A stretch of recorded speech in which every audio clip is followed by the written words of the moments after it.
Anyways, it's good to have the buttons here today. I could use the terminology. They're a very cute family, cute as a button, but I don't want to use it because that sounds pretty lame, so don't use it. I did. Anyways, it's been 7 years since John, Angie, and the boys have been here. They were down here back then. And it's been good. We used to support them financially, but we've always never left our relationship with them. And it's good that they're back. And welcome, John. Thank you. Oh, also one other thing. I don't know if anybody came prepared, and would like to. If you have not come prepared to give an extra little love offering to them for their traveling, their cost of living and gas prices going up, feel free to fill out paper, an envelope, and put on IOUL, like we used to do in the good John Larkin days, and drop it in an envelope and back. So we'd appreciate that. Let's show them our skiff love. Thanks, Mike. Well, it's great to be back, and we have a lot of good memories, fond memories of our time here at Skiff Lake and our time in Michigan. Angie's from California, and when she was looking at schools, whether to go to the training Bible school in Wisconsin or Michigan, she saw that Michigan had a 1 degree warmer average during the year. So that's why she picked Jackson instead of Waukesha, which is good because that's where I was. And that 1 degree, yep. But she brings a lot of warmth to my life, and so let's not get cheesy. But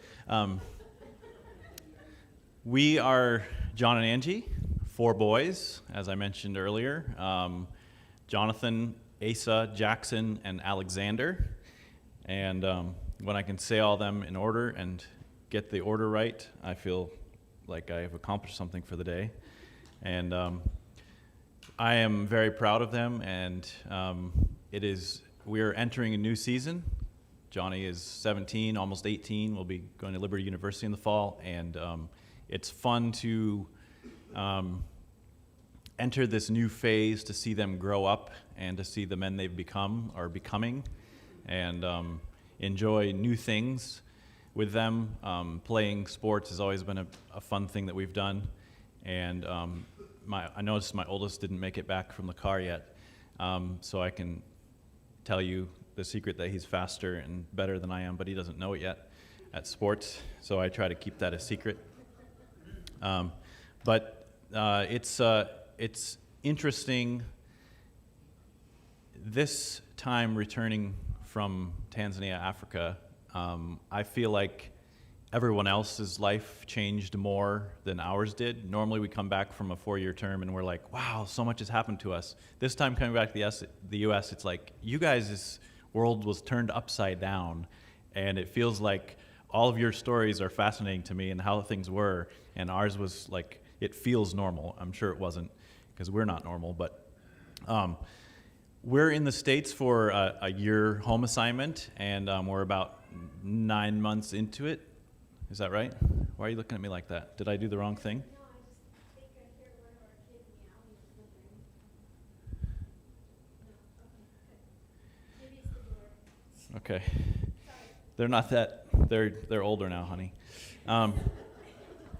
So I thought this morning what I'd do is I'd just give you a kind of a brief overview of where we've been, to get you kind of caught up quickly with kind of where we've been since we were here, and then talk about what we're doing right now and share some stories, and then open it up for some questions. I do not remember if I was told when I should finish. So does anyone know? At noon. Does everyone concur? No, I'm just kidding. Okay, all right.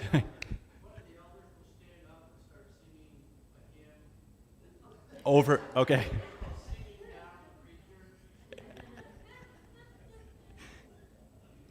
I'm a preacher's kid, so I've seen that before.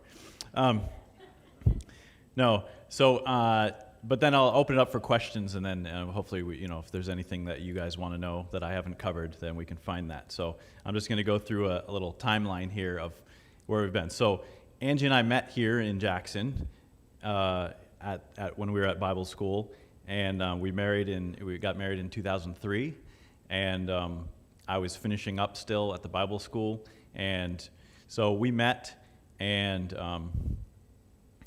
okay, I'm not going to tell that story, but it's really good, and it's a good story, and I love that story, and she tells it better than I am, and better than I do, and so she was a year ahead of me, and we met in Bible school, and at that time, I wasn't sure what I was doing, and I was at Bible school because my sister was there, more or less, and I was kind of drifting in life, and my sister was going to go to the Bible school, and so I thought, maybe I'll go, and so that's how I ended up there. I never had any ideas that I would do mission work, and from that point of view, I was a pastor's kid. I was not opposed to to being in ministry. I just thought, that's just not who I am.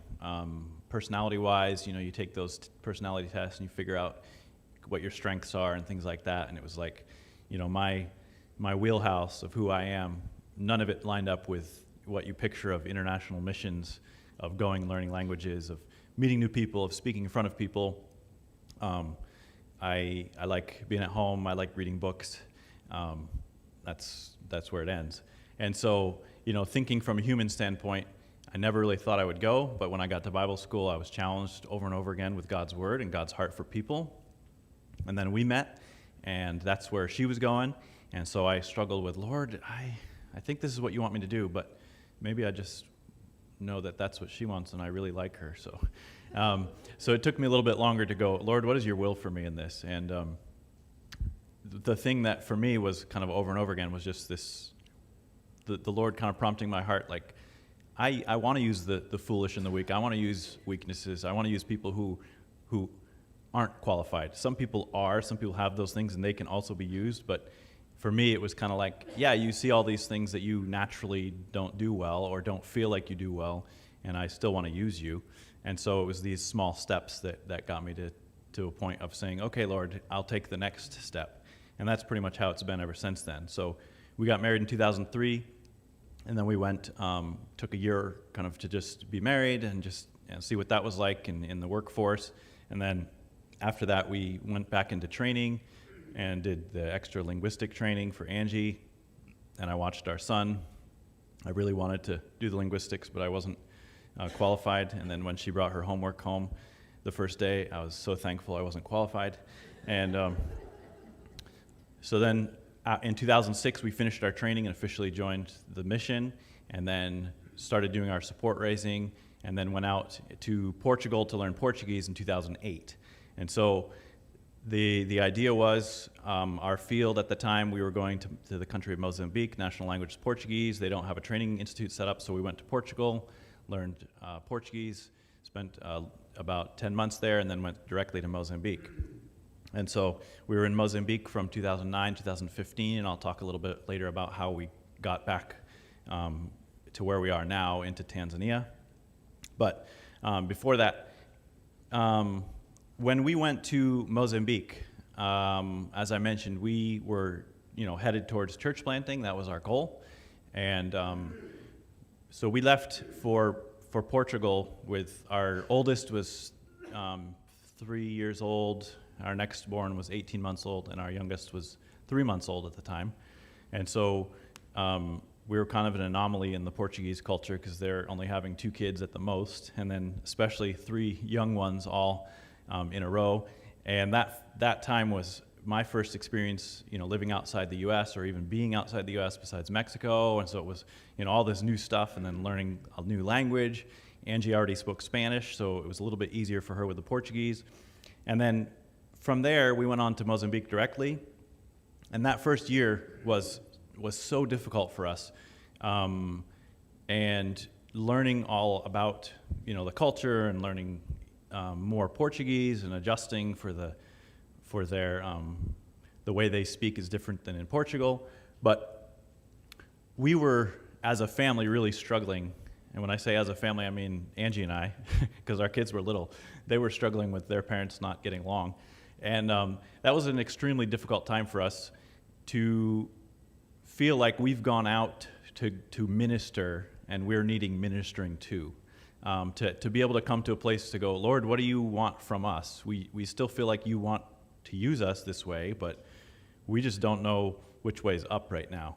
And so we talked to our leadership and we're honest with them and like, is this just normal? Is this just because we're in a new culture and all these things? But our leadership at the time had a lot of wisdom to say, yes, there's a lot of stress and culture, stress from the culture but really, it's probably just more bringing things to the surface. It's like issues that you guys have in how you're operating, how you're working together or not working together are being brought to the surface by this pressure, And the Lord, throughout our lives now, as we've been married 20 years this year, we're just seeing how, the Lord puts us in situations to refine us, and that's a hard process. There's this sanding going on.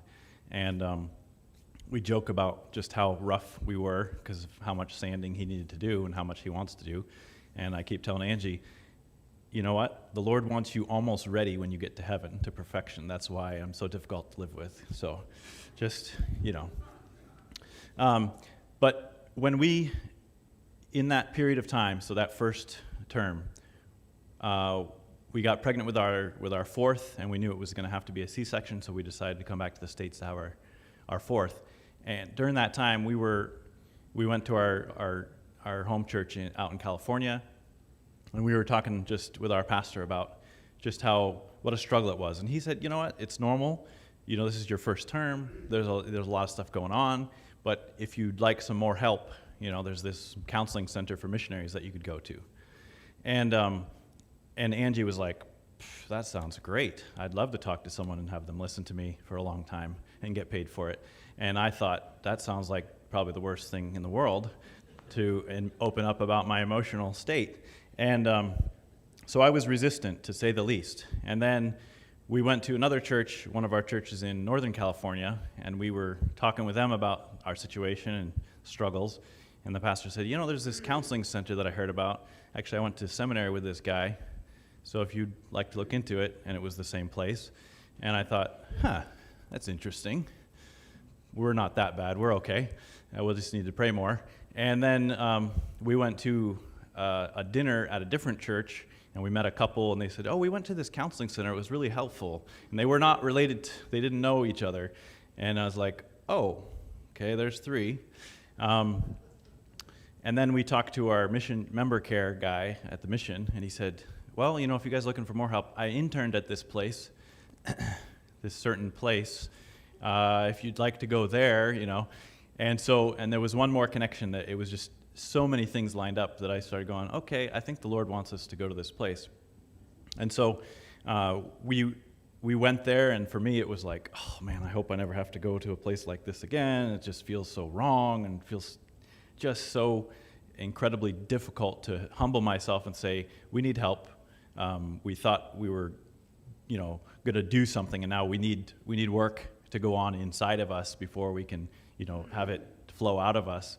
And it was just an incredible time to be vulnerable with others and to get healing and to start on a further journey of being able to help others and to understand ourselves and how we relate to each other. And so that was it made a huge difference. And leaving the place after we were there for quite a while, I thought I'd go back because the Lord wants to use us, the real us, the authentic us, and not just the cardboard cutout propped up frame that we think we're going to present to the world and everything. So we've been on a journey of humility, and probably more for me than for Angie, but I don't mean because she's not humble yet. Let me rephrase that. But the Lord has been working on us and who we are, and we noticed a huge difference after that time in our kids, and they're reflecting, in a sense, our behavior, who we are. And so we noticed, wow, they listen better. There's more stability in the home and everything. And so we went back to the field in 2011. So there, basically, we took sort of extended home assignment in 2010, 2011. Went back in 2011 and continued on, again, with the purpose of, okay, we're going to go back now. And there weren't any teams ready or other couples ready to go into a village work. So we said, okay, we're going to wait. We want to go out as a team. And so during that time, we're finished up our Portuguese study, and then we were seconded for a little while to another organization for about a year and a half. So meanwhile, we're waiting for coworkers, and we're working in the national church. And it was a really good time to develop who we were in a safe place, also, a place that has more support around us to kind of further develop the tools that we were given in counseling to further develop who we were and get to a place where we're stable and strong and ready to keep moving on. And so during that time, we faced a lot of challenges. I know we wrote home about it. We talked about there was a group of people that were going around the city trying to break into people's homes. We had them come to our house with machetes, and it was a very time. They didn't get in, and we're thankful to the Lord for that. They did get into other people's homes and hurt them, and it was mostly opportunistic, just to steal their belongings. But that was a time where I think in the past we would have reacted very differently. But because of what the Lord had brought us through, we were quicker to go to Him and say, "Wow, this is really disturbing, Lord, but we want to give this to you. We want to allow you to work through us in this. And this isn't a reason, it could be a reason to go home, but we want to stay if that's what you want." The steps that He has taken us on to get to the field, I feel like He's going to have to undo them to get us to leave. There's a lot of different ways, for me at least, small steps of obedience that He used in my life to actually bring me to a place where I would say yes to Him to go. And so I expect it'll be similar when He says it's time. And so humanly speaking, there's been a lot of things that we've struggled with, and yet He's been faithful through that. So another thing is malaria. We had a year and a half where it seemed like, literally each month someone had malaria, and even sometimes weekly, a different person in our family. It was just this cycle that we were on, and partly to do where we were living, and we did everything we could, and we just kept getting it. And fortunately, the treatment is good there. What you can get, the over-the-counter stuff, and we would test ourselves, and it was like the home kits, that we're all familiar with now. Back in the day, we were, it's positive again, which sometimes it was a relief because you knew what the problem was and you knew how to treat it.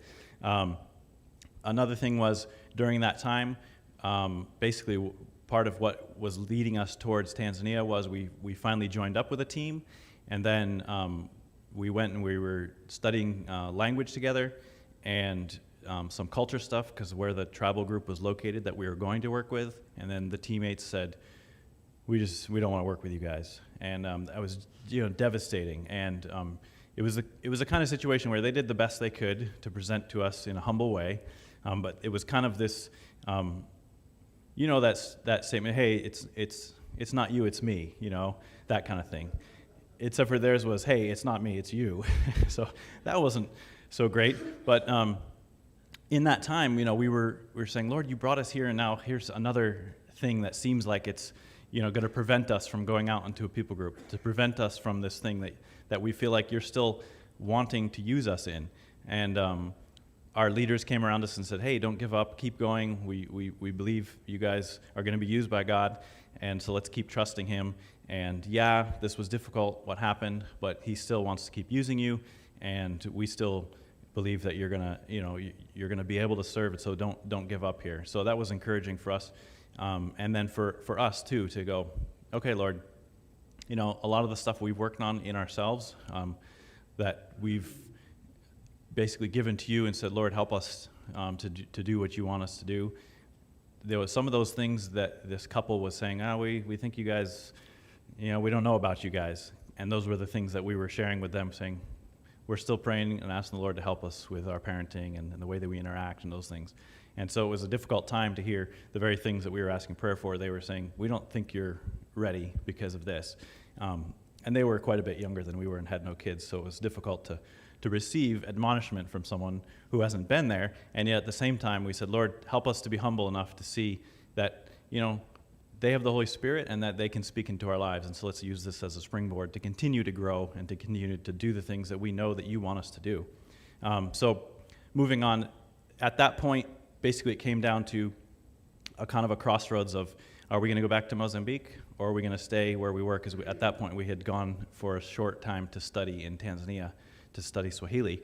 And so we decided in conjunction with our leadership that they would like us to stay and continue on working in Tanzania. So the field, I kind of touched on those anyway. I'm going to go and just talk about where we were. So our whole field, our region is considered one field. And so when we talk about Mozambique or Tanzania or any of the other countries in that area, that's our field. So when we moved from Mozambique to Tanzania, we didn't change fields, we just changed countries within the field. And so we had the same leadership, some of the same coworkers, some of them had moved up to Tanzania as well. So that was a little bit less of a transition than it would have been if we had left a field and gone to a new field. And so that's what you can see up there on the map is what comprises our whole field up there. And so we were excited at that point, okay, we're in a new situation, a new language, but we trust that the Lord's going to use, the experiences that we've had in Mozambique to further, continue to teach us and grow us. And we kind of thought, well, we've already learned Portuguese. For me, that was my second language. For Angie, it was her second language. So it was her third language. Thank you. That's confusing. Second. Anyway, so her third language, and so we found out that Swahili and Portuguese, there's about 5 shared words. So it mostly comes from Bantu African languages and Arabic, and of course Portuguese, Latin-based. So it was not helpful at all. And yet the thing that was helpful was knowing we've learned Portuguese to a high capability level, to where I was able to preach almost monthly in our church there in the city in Mozambique in Portuguese, to say, okay, we've made it. We can do this thing. And so then, starting again on another language with Swahili, and we thank the Lord that He's enabled us to get there as well with that. But I want to touch again on the things that have. So I went through these challenges that we've faced, but answers to prayer. We're really all healthy, even though we've been through bouts of malaria and all these other things. And I'm going to sneeze now because I said I was healthy. Okay, so we just, as we get older, and especially going through a pandemic and health things, it makes us recognize, the way the Lord has protected us in our health, and we're just thankful for that. And we know that could change, and that He still is faithful, but we just want to say it. We just publicly say, we're thankful that He's kept us safe, and despite going through illness after illness, they passed. Malaria is not a permanent thing, and we're all very healthy. Angie, when she was pregnant with our last, had malaria, and sometimes that can adversely affect the baby, especially because of the medicines. And our youngest was born, and he was our healthiest, had the best APGAR scores and all that stuff. And so all of the nurses and doctors in New Hampshire were excited because she was like their first one who had malaria in her life. We don't have it in New Hampshire. It's not that remote. But so it's just been really encouraging to see, the Lord has each of us on a different journey. For us, we've been healthy, and we still are until today. The relationships that were broken, to see relationships restored, to see the Lord using that in our own lives. And in early 2020, I was asked to join our leadership team, and we had issues with leadership. We went through problems where we didn't agree.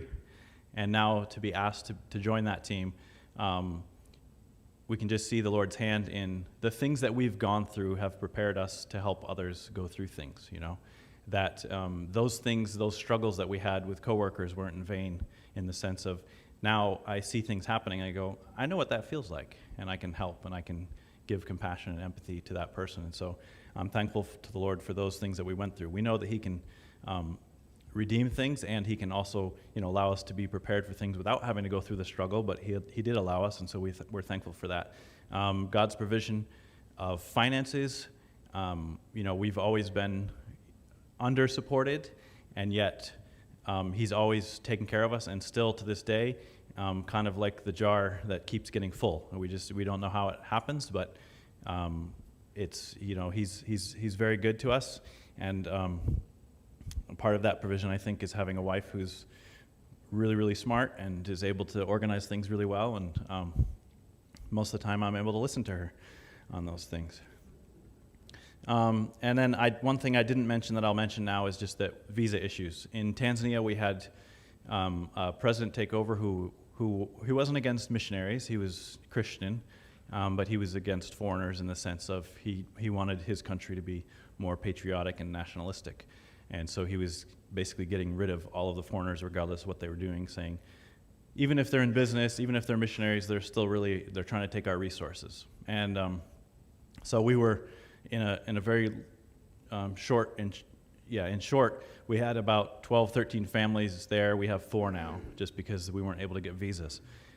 He passed away in 2021, and his vice president who took over was a Muslim woman, so we kind of thought she could very easily continue on with his legacy, but instead within a month, people were getting visas again. And so there's signs of hope, and we're excited about what the Lord wants to do in bringing new people in. So right now, what does our ministry look like? As I mentioned, we were constantly going toward this goal, and really it was when I was asked to join the leadership team that we started going, Lord, maybe this isn't what you have for us. We're getting older. We could probably learn another language again, and yet given the structure of the field and where we're at and those that are ready to go, we're ready to go too. And yet there was always things that came up that were outside of our control that prevented us from actually reaching a village to start that work. And so we kind of let go of that and said, okay, Lord, if you want to use us here where we're at, as you have been using us already, then we're ready for that. And so we had a lot of peace about that decision to say, okay, Lord, just use us where we're at. And so it looks like now we won't go into a village. We won't do that. And yet helping those that are in villages, giving leadership to, and then also my work on the national church side of things still allows me to enjoy, the things that I was looking forward to of teaching to Tanzanians and teaching them God's word. And so my primary role as field leader, there's a lot of travel involved, going to Mozambique and South Africa, and now Kenya has been added, and some partnerships that we have in Zimbabwe as well. I work with, of course, a few other guys one of them's in Mozambique and another one's in South Africa. So we meet. We were just in South Africa. It's a whirlwind. It was a week ago? Yeah, so a week ago we were in South Africa for meetings and connecting again and talking about, what the vision is for the second half of this year and moving forward. And then, as I mentioned, the national church, the church in Tanzania, there is some maturity in some of the churches, and to the point where we're very excited. They have been sending out their own people, and so it's neat to be a part of what that looks like for them, and then to help provide training that we've been uniquely prepared for with how to reach unreached people groups. And so we've been working on Bible curriculum and missions training materials for those churches in our area to help them understand, the unique realities. They've sent people out. Usually it's to their own homes. So if someone comes to the city, they get trained and they go back home. And they're wanting to go beyond that. They have one person that they've sent from Tanzania down to Mozambique, and so that's really neat to see. But generally speaking, they don't have much training. And so there's not a lot of resources in Swahili, and so I work with our Tanzanian coworker to take our Bible lessons and missions training materials and put them into English, and that's been a very, the other way around. They don't need English. Into Swahili, from English to Swahili, and there are times where I think, is this really necessary? Like, I'm sitting with a guy, he speaks English, he has an MBA that he studied for in English, and to discuss these things, but, the Lord's good at encouraging me when he says we have a half-hour discussion on how he can't agree with what the teaching is saying, and we come around to realize that he thinks that the point is the opposite of the point that's being made. Because, when we're talking about spiritual things, these high-level topics, discourse-level things, when it's over here in a second language, sometimes you miss the point. And so I'm there to say, no, that is what we're saying. And is that what the Bible says? And so that's been really encouraging to be with him. And then to hear him then go and share some of what we've been learning together. And so that looks like curriculum development. And so, as I mentioned, this is the area of ministry that we're in, so we get to go around and see different things. And it's really encouraging to see what God is doing in each place, like I mentioned this morning, just to even be here, to see the way that God is leading you guys, to bringing Pastor Jason, and just there's always all these transitions that we're all going through. And so it's really a privilege to be able to go and see what's happening in Tanzania, to still have that connection in Mozambique as well, and then all over the U.S., and to see what God is doing in each one of those places. And so I would ask you, continue to pray for our visas in Tanzania. We don't have a clear path right now. Right now, we're getting our visa through the church. The church can only take on so many people before they get the attention of the government. And so there's 3 of us families there right now, and then 1 family has come in as an investor. Safety as we travel around the U.S. In this trip that we're taking right now, meaning this year, we're going to be, by the time we make it to New Hampshire and then return the car that we're borrowing in Georgia, we'll have been in 35 different states. And I think I don't know how many states we're at right now, but almost all of those. And so it's been an incredible amount of travel. We praise the Lord. We have a supporter who bought us a car for the year, a new car. And so we've put about 16,000 miles on that right now. And but it's very reliable, and it's got extended leg room because the boys have legs like me. And to be able to see everything in God's creation around the world, around the U.S., has been an incredible privilege. Our boys, the 3 oldest boys, are doing online schooling, and so that's a challenge as we're traveling to connect and to get internet and hotspots and all that stuff that you guys know about. So it's been really good for them, and actually they're doing online schooling through Liberty University, and so Johnny's transition from online to in-person will be hopefully an easier one.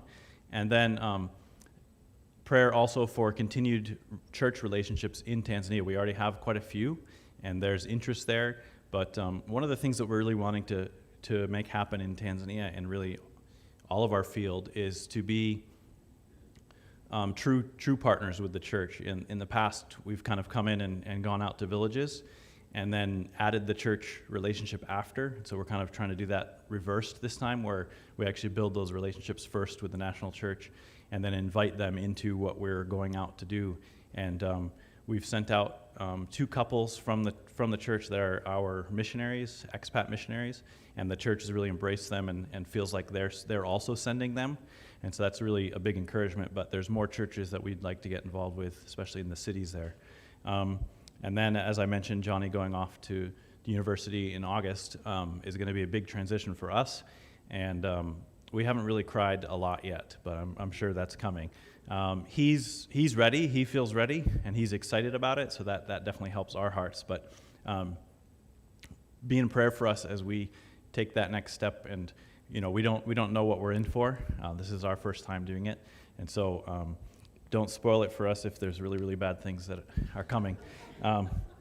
No, but we welcome other parents who have been through this and hearing their advice, and pray for him as well, and that God will use him. He's going to be studying pre-law and criminal psychology, and he's excited about that. He loves to argue, so that's part of why he thought he'd make a good lawyer, but we'll see. So Angie, is there anything that I missed, and anything that you'd like to add? And then I'll open it up for questions, anything that you guys would like to hear, any missing pieces or things that were confusing or anything at all? Okay. Yeah. Yeah. Mm. Yeah, that's a good question. So in Tanzania, we have, it's probably about a split percentage of Christian to Muslim relationship. It's probably more like thirds, so Christian, Muslim, African traditional religion, yeah. And one of the things about Tanzania is they've always had peace, even when they got rid of the English. It was a peaceful handover, and the English actually helped them build infrastructure and helped them establish a government and hand it over. So they actually are people that really, really value peace.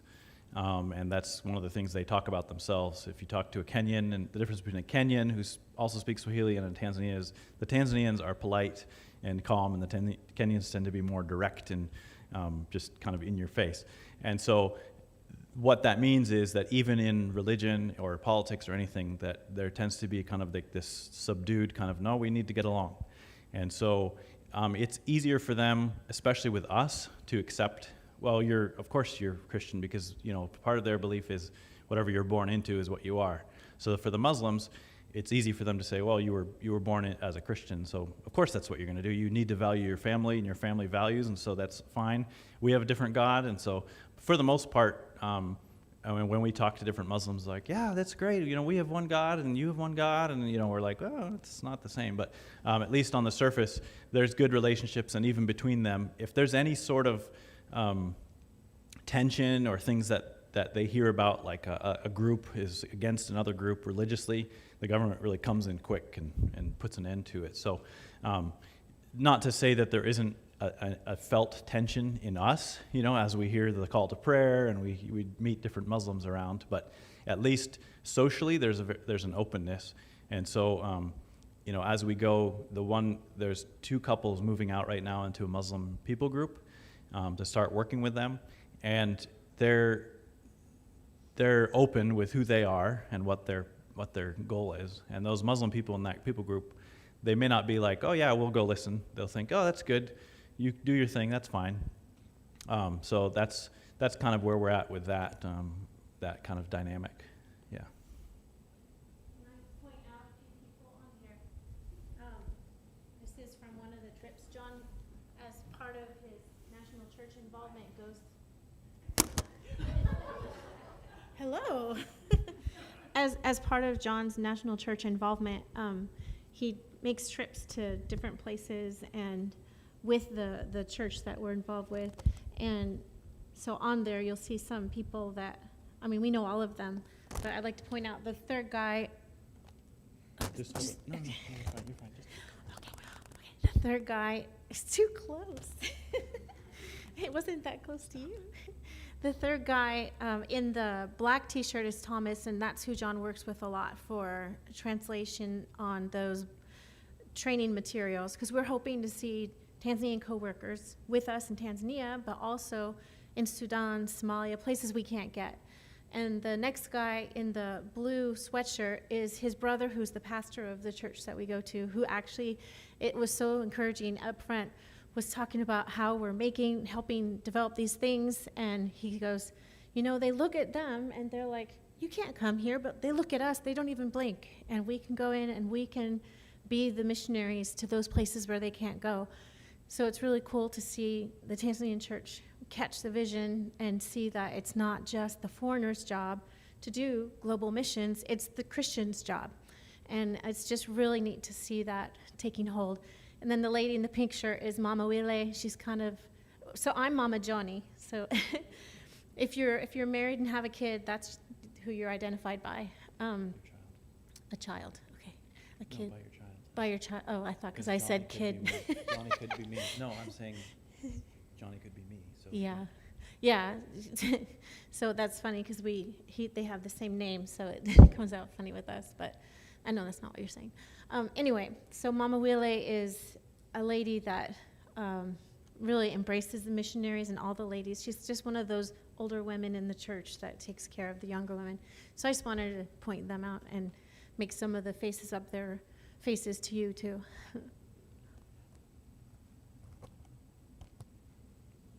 Any other questions? Yeah. Well, first of all, thank you for your vulnerability and sharing with us. What is your support level at?